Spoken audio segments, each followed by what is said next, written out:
Invention, innovation, and intellectual property rights are connected in a very, very complex manner, and each may be co-producer of each other, so they are not independent.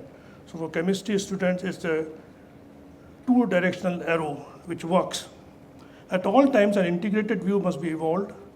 Invention is linked to creativity in terms of novel products or processes.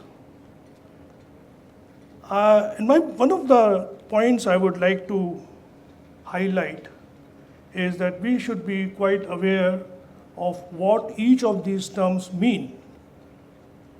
Invention, innovation, intellectual property, let's not confuse them, because clear understanding is required for any policy framework.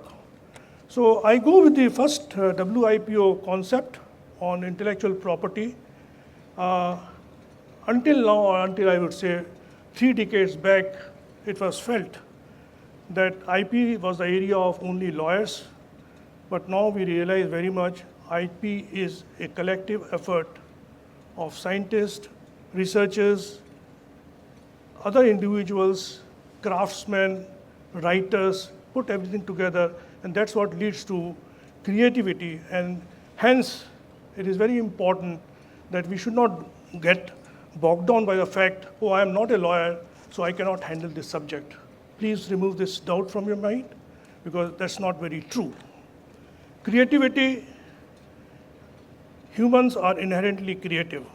Most of the things, interesting, important, useful, what we see today is the result of creativity of human beings, be it related to machines, wheels, paintings, music, murals, architecture, medicine, and so on.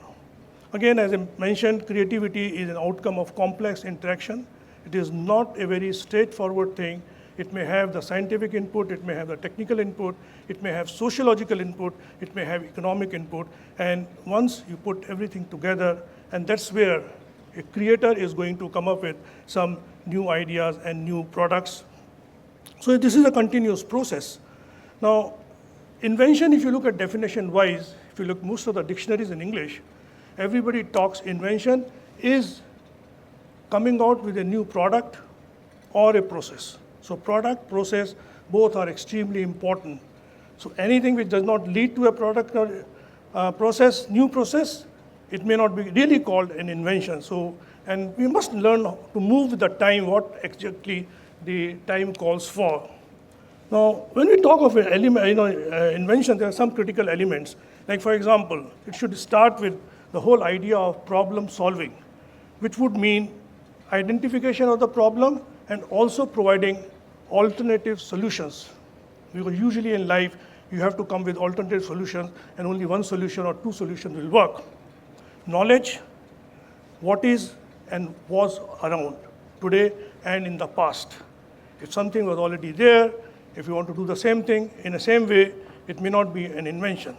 Intelligence, these are the elements which are required for invention, and maybe one can make a kind of a checklist and see if these points are being satisfied or not. Intelligence is analysis and synthesis of knowledge, that means data and information. Wisdom, sense of right and wrong. Courage, inventors, creators, they have got a lot of courage. And if the courage is not there, they will not be able to challenge the existing paradigms of the society. So courage is required, and that's where the teachers who are associated with ATL must encourage children to be very open, express themselves. It requires imagination, that is implicit understanding. Whatever you do must be repeatable. If it is not repeatable, it does not take you much farther distance. You have to document whatever you have done properly. You should be able to measure, because whatever is not measurable, it cannot be managed. So measurement is very important. No surprises today.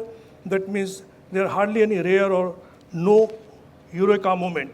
So invention comes with a lot of hard work, a lot of teamwork, and so on and so forth. And there is always an element of uncertainty. These are some examples of prehistoric inventions. We can call them innovations also. It starts with hand axe made of stones. It's 1.5 million years back. And then agriculture was the last one, was 7,000 years back. And these are all efforts of human being of creativity over a long time period, long time period, 7,000 years, and how many years they have spent before they come to the present system of agriculture. So this is all part of creativity. Now let me come to innovation. Why I spend time on innovation separately is the reason that I find in our country, we often use invention and innovation as synonyms, and which leads to a lot of confusion. This is not okay. Oh, I'm sorry. So what innovations would mean, and there are now global definitions also available of innovations, is innovation is invention plus something. It is not in isolation. It's not invention. Please remember that. And innovation, as has been mentioned earlier, it is very important for competitiveness, new businesses. And let me take you to two definitions of innovations. One is given by the OECD, which is in the Oslo Manual, and the other one will be by the World Bank. And innovation is the implementation of new and significantly improved product, goods or services, or processes, a new marketing method, or a new organizational structure, a workplace organization, and external relations. So look, the innovation definition today does not only talk about the scientific inventions, it also talks about various things which are in the domain of economics, financial management, or art, culture, science, and technology.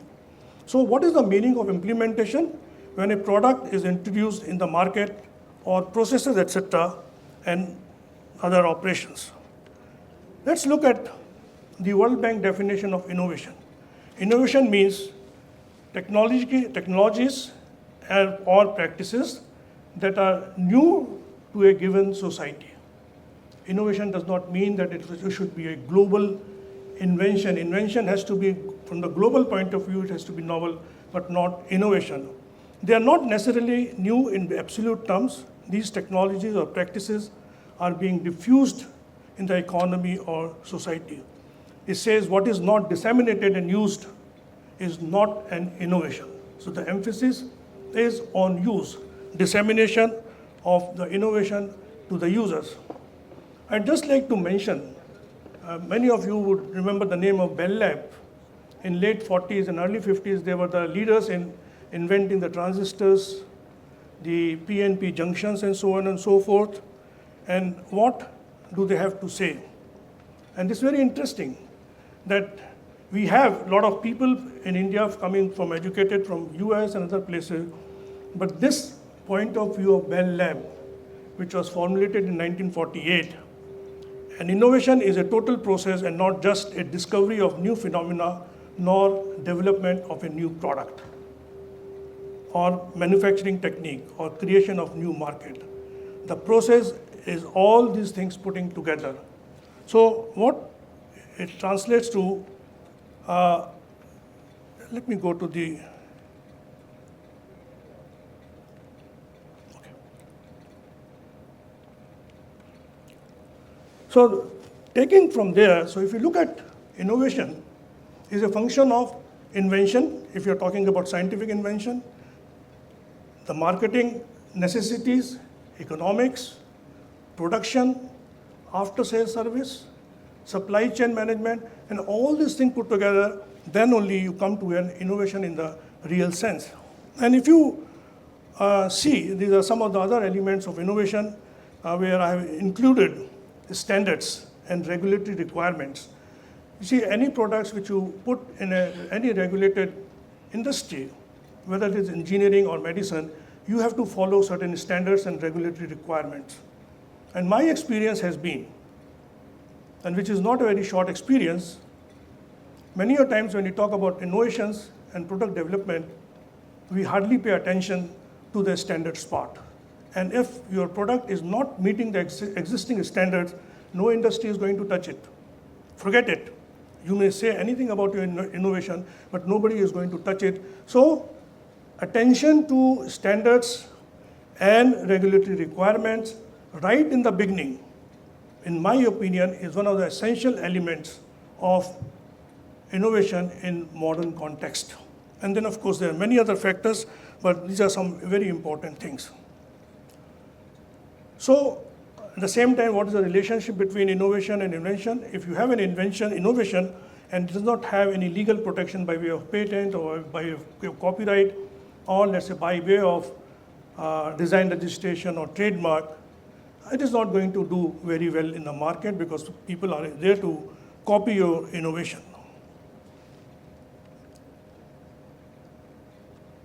So now coming to intellectual property rights, these are the seven or eight different forms of intellectual property rights. And my, again, worry is that whenever you talk of invention and IP, we only focus on patents. We forget that most of the time, developing a patent to a stage when it really gets converted into a product requires long gestation period, it requires a lot of investment. And we forget in the process that an invention or any creativity, if what we are talking about, it can be protected through many different legal routes. It could be patents, it could be copyrights, trademarks, and so on and so forth. So I'm going to spend some time on this element of intellectual property rights. I think I may be coming into the presentation of future speakers, but let's forget it, because I'm going to talk only about briefly about it. But for youngsters, when you think about intellectual property, don't think there's something big. And even an ordinary concept of property, whether it is land or house or your motor vehicle, they are governed largely by the same rules. When do you say property, it gives you a sense of ownership, right? And what the sense of ownership means, that no one can use it without your permission or consent. And same thing happens in the case of intellectual property right, what we call as patent and other things. Your property can be movable or immovable. Immovable property is your house. Intellectual property rights is a movable property, like your motor vehicle. Why do you want to protect it? You have spent money, you have spent your emotion, you have spent hard work to protect it in whatever manner, you want to maintain it. There is a sense of belongingness and there is a sense of identity. And in fact, if you read the literature on trade secret, this is one of the things which has been highlighted by some philosopher like Locke, that it is your sense of identity which is important to protect these things. And how do you protect it? Different ways. You can put under lock and key, like your house. You can have a fencing around your house for protection, or through laws like intellectual property and many other things. So if you have this kind of a concept in mind, it provides you a better understanding for intellectual property rights. So what are the essential features? This applies to intellectual property rights also, patents or other things. You can sell it, you can rent it, you can gift it, and after your death, the ownership will pass on to your heir, like in any property transfer. Like you pay house tax in your property, or income tax, or municipal tax. In case of most of the IP, you have to pay certain fees to the government. Registration deed is essential for ownership. Similarly, a registration deed or conveyance deed is required for your house. Any change in ownership has to go through the legal route. There have to be certain documents which have to change. And you can use your property in many different manners. It can be used as a house. You can convert it into a PG accommodation. You can convert it into a guest house. You can give it to some NGO for running free services for definite class of people like pilgrims. And so the question is, can you occupy someone else's land while making your house? The answer is no, right?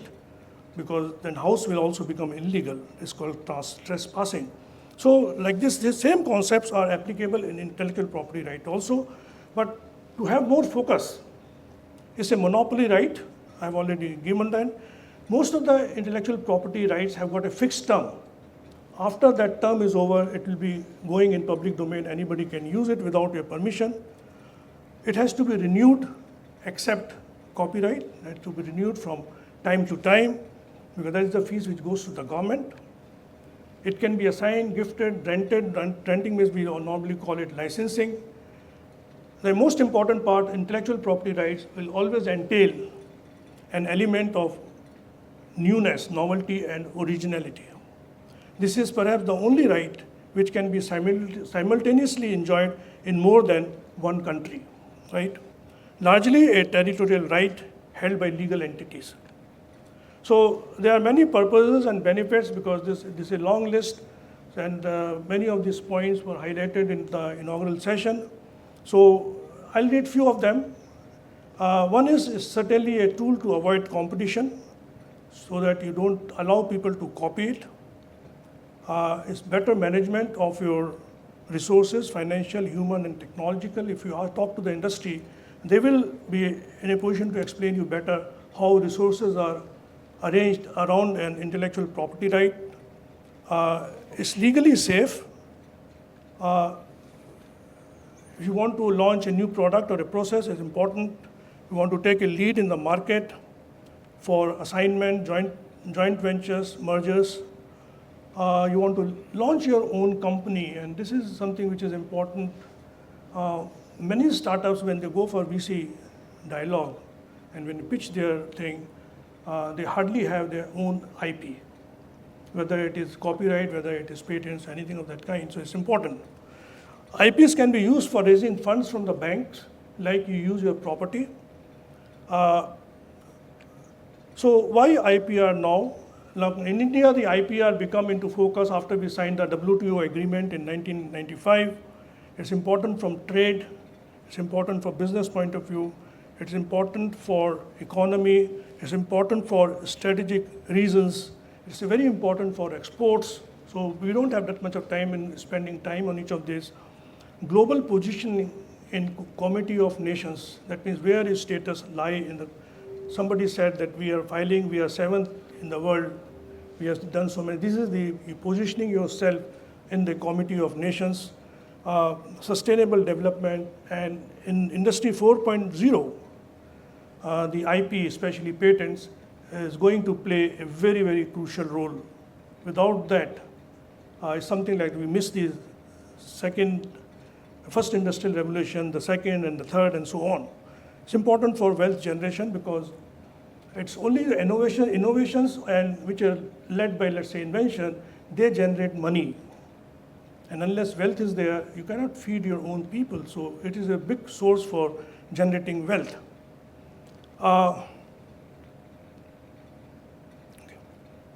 So some new dimensions have come in the last, let's say, 20 years, is that the generation of information is happening at a very, very fast rate.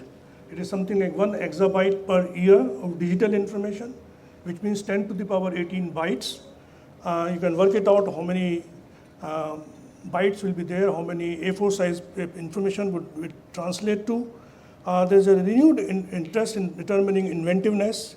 A lot of institutional IPR policies are being framed, because each institution, as somebody mentioned, this is one of the main customer for IP in the country is the universities. Good to have an IPR policy, because that makes the faculty very much clear as to what they can own, how they should proceed, and so on and so forth. I'm on so many universities, IP committees, and every time an invention comes, there's a meeting where people come across, explain their inventions, and then we help them in finding out whether a patent can be filed or not. Valuation and licensing has become very important. Since we are in the university, I can tell you, if your university has today, let's say, filing 200 or 250 patents filing per year, you will get better students, you will get better faculty, you will get better collaboration, including international. Now, how does it impact economy? There is a study by OECD which says if 1% increase in country's trademark protection happens, it adds to 3.8% in FDI. A 1% improvement in patent protection increases FDI by 2.8%. A 1% improvement in copyright protection increases FDI by 6.8%. So you can see the straight relationship between IP and FDI and hence economy. Unfortunately, such studies have not been made in India. Maybe after some time we will be doing it. If you look at the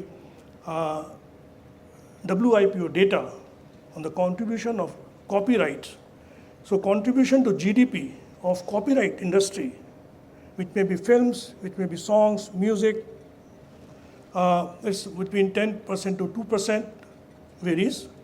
That was the contribution range, and the average contribution would be about 5.5%. And this is the data based on studies conducted in 45 countries. So there's no doubt today that IP are going to be very important from economic point of view. I'll very quickly go through patents and other things, because patent is something which is going to be covered at large, I think, in the next few lectures. So patent is a right which is given to you for central government. It is valid for 20 years from the date of filing. It is a territorial right, and patent relates to implementation of an idea. Please remember, it's implementation of an idea. That means based on your patent, you should be able to produce the same product or same process if you are working in the same area. Patent grant is dependent on certain legal parameters which qualify inventions. For example, your invention has to be globally novel, it has to be inventive, it has to be useful, and or you can say has some utility, and of course there are certain exclusions in the Patent Act.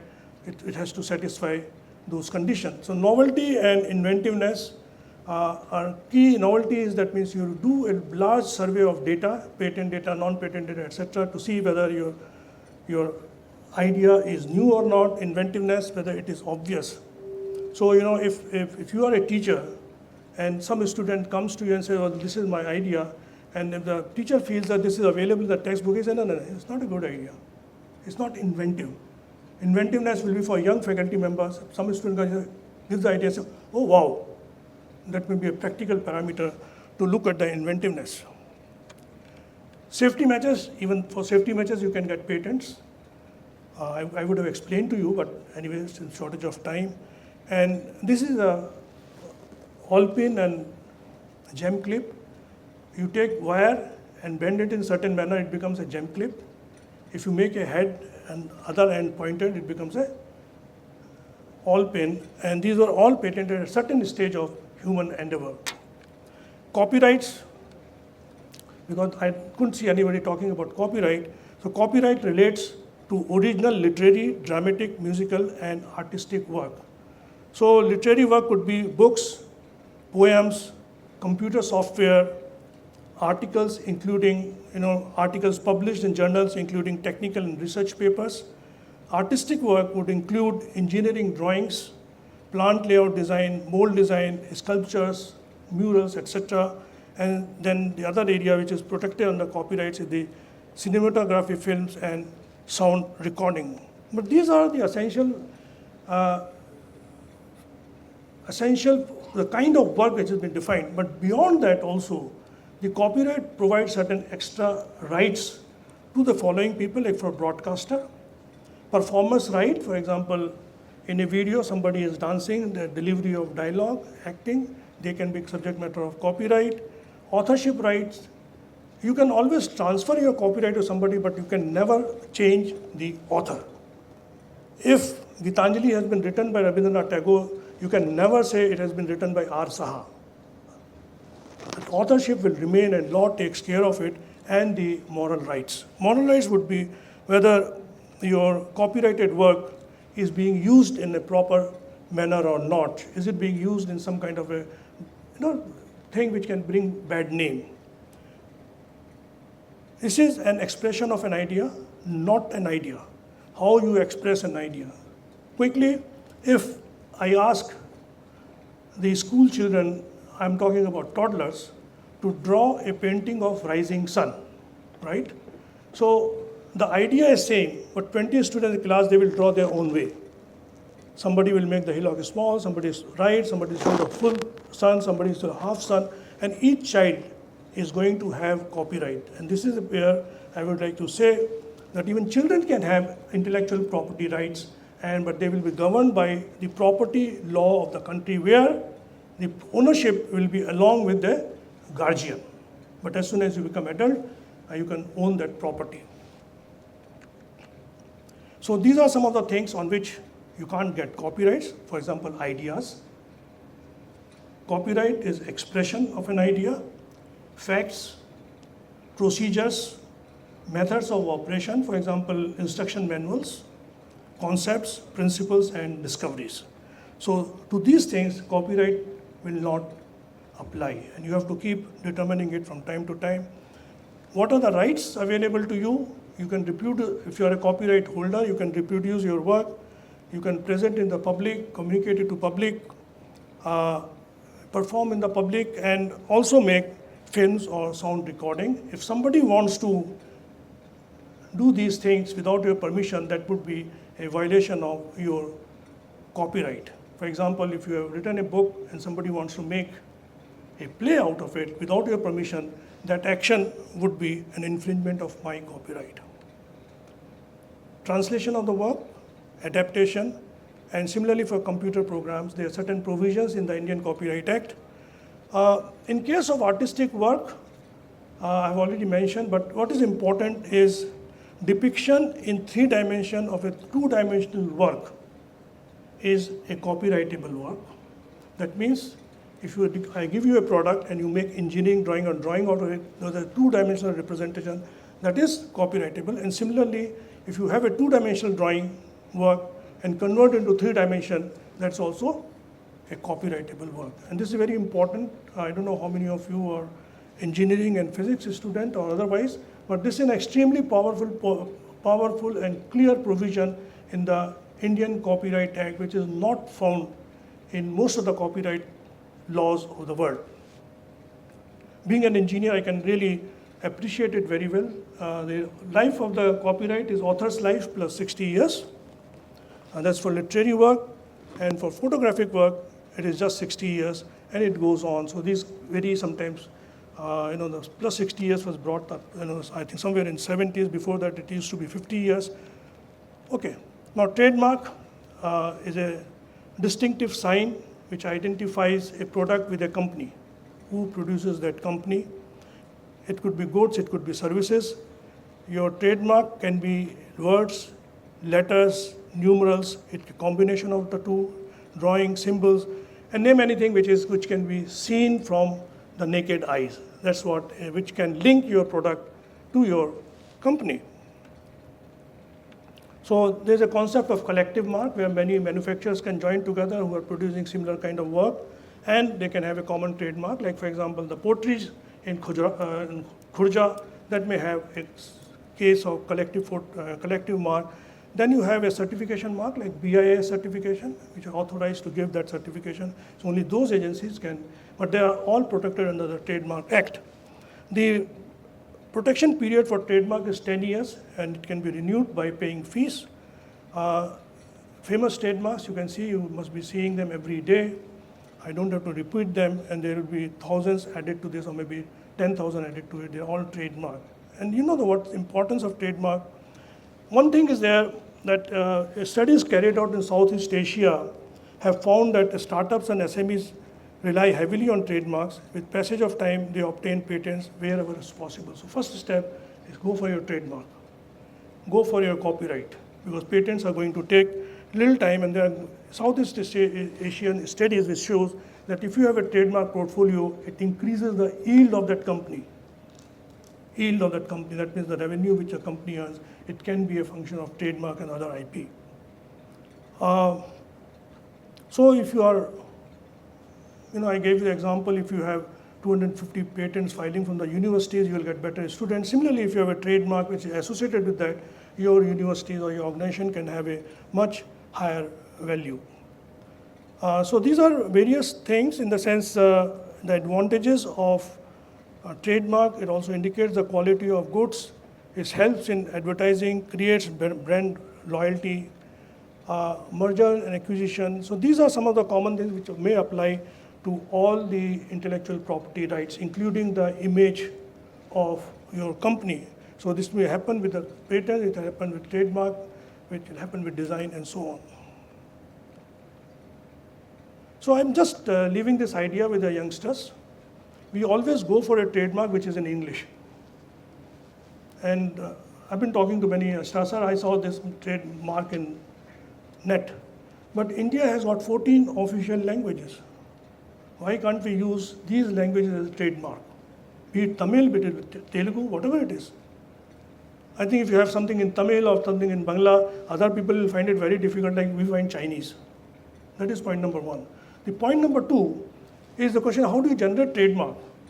So consider as a mathematical exercise, you take the dice, 5 dice for example, and throw the numbers, you attach one alphabet to a number, start generating. So after, let's say, 15 or 20 or 100 throws, you will generate at least 20, 25 different words which don't exist in dictionary. If you like them, you can pick them up. So you have to be innovative about how to generate trademarks. Because I find, this is what I'm saying, what I find is most people pick something from the net, pick something from somewhere, and instead of A, they will put E, instead of something, they will put something else, or they will reconstruct the word. And there are many cases which have been found that such trademarks will be infringing the existing trademark. Trade secrets was mentioned. Trade secrets are something we all know. We all know what secrets are, right? A young child to an old person, everybody has their own secrets. You don't share with people. The moment you share with one person, your secret is out. But in this context, secret means trade secret. Basically, it means secrets related to your trade. Be it a manufacturing company, be it a drug company, or any company. So for this particular thing, for trade secret, you don't have to file any application. It is a self-regulated right. If you think it's a secret, you have to protect it, whichever manner. And we'll see how people do it, because there are many times happens that you find that, okay, this invention, if I patent, everybody will come to know about it, so I like to have as a trade secret, which is only shared on need to know basis. So already mentioned, there's no fixed term, it can have infinite life.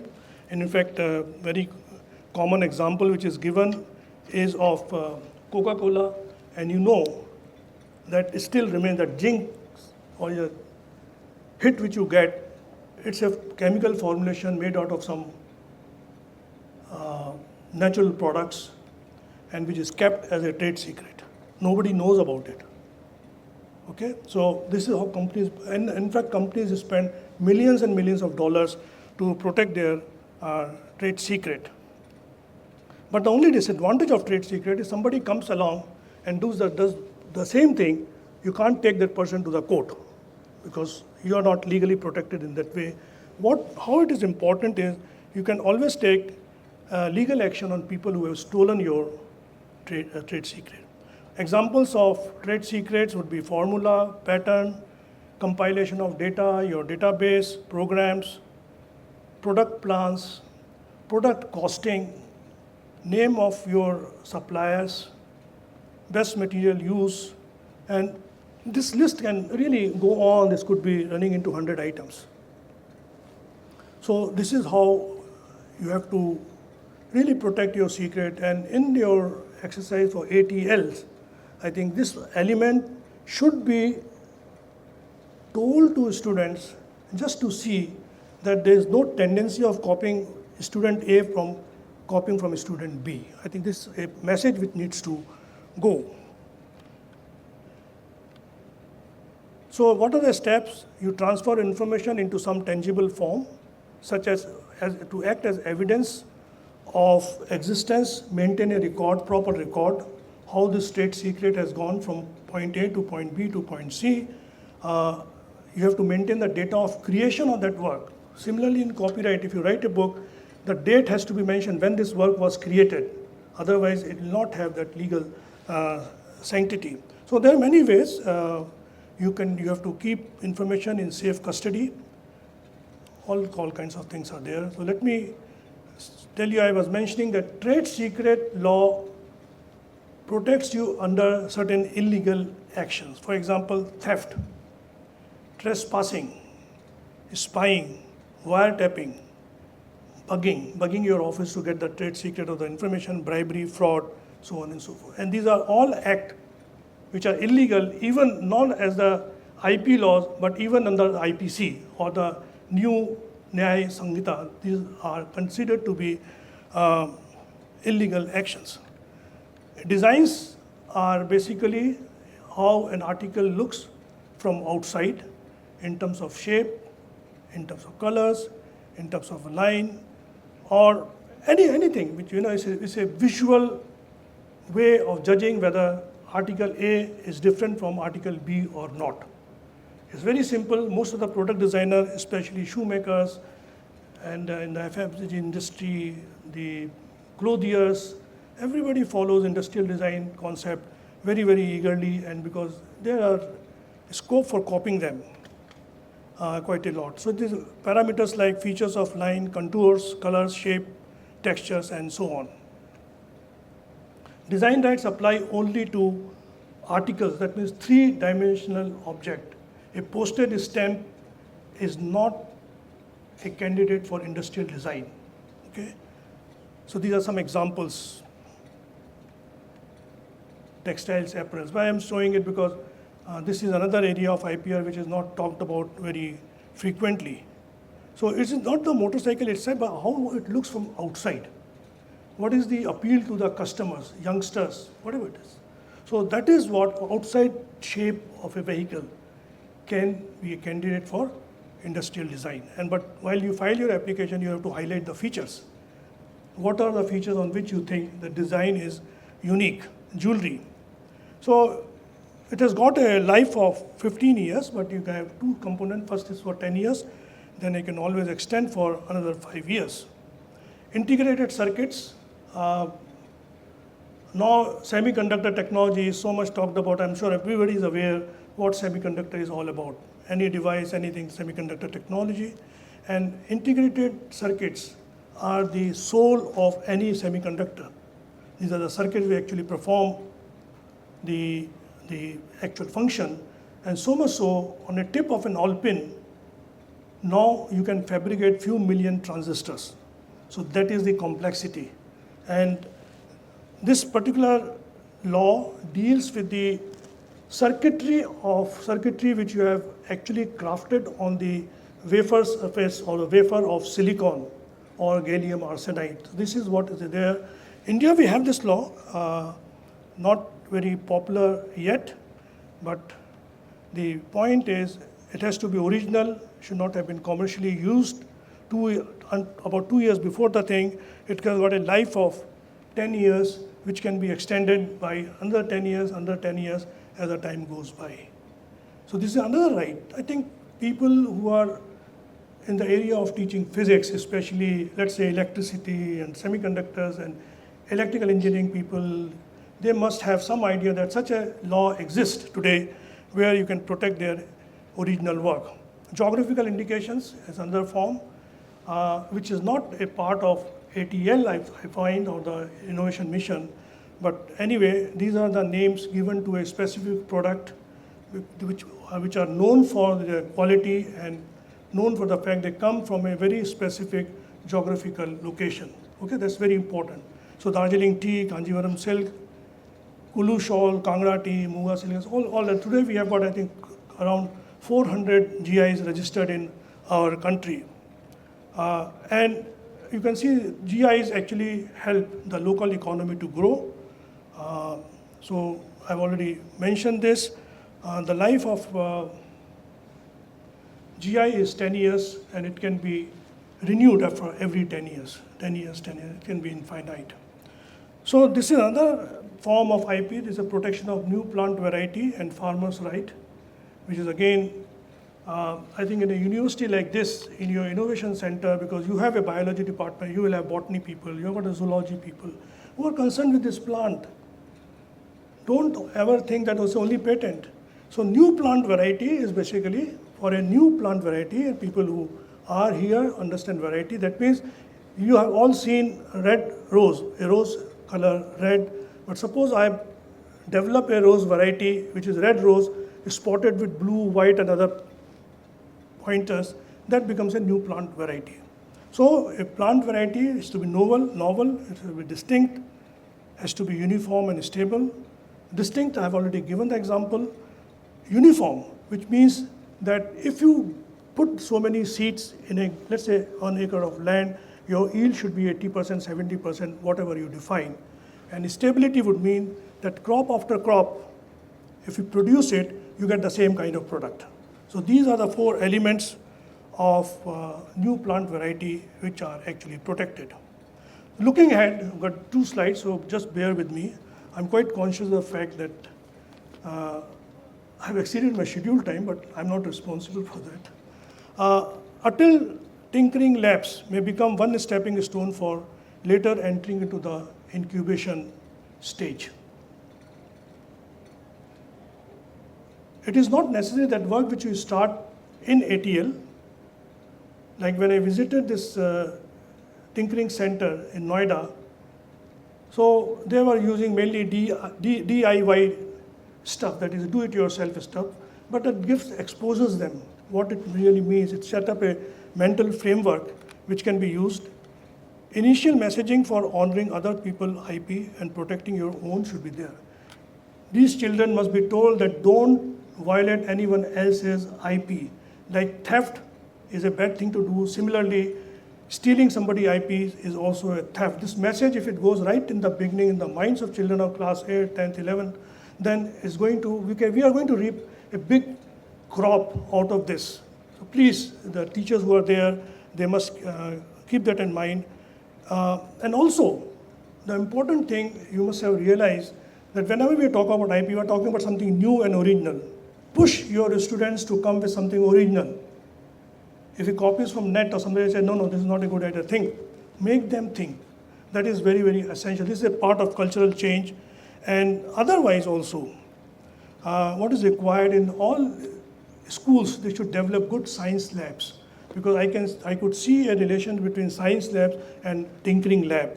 So other thing is how to encourage and train students in copyright and design activities, right? So in that case, in your centers, you need not have only science students. You can have a student fine art, you can have a student from literature, they can create copyright. So it is the holistic approach to intellectual property right which has to be promoted under all Atal tinkering labs or centers. Focus on problem definition, evaluate novel. This is largely for incubation managers because you have to deal with different population. So that's why these steps I'm giving. Focus on problem definition, evaluate novelty, inventiveness, usefulness, carefully and honestly.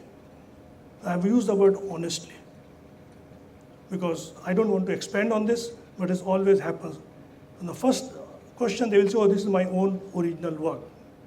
Which you investigate further, it may not turn out to be your own work. Expand to include as many forms of IPR as possible and practical. The standards and regulations play a critical role in the market. Please remember that success of an innovation will depend on these parameters. Record keeping is a very essential feature because that's where you can differentiate between what material could be copyrighted, what could go as a trade secret, and all scientific calculations and procedures are candidates for trade secrets. So I'm giving you a plan that how you can use different forms of intellectual property rights to protect your inventive work. A question is often asked by incubation managers, with faculty from IITs, with faculty from educational institutions, how do I know what an industry wants, right?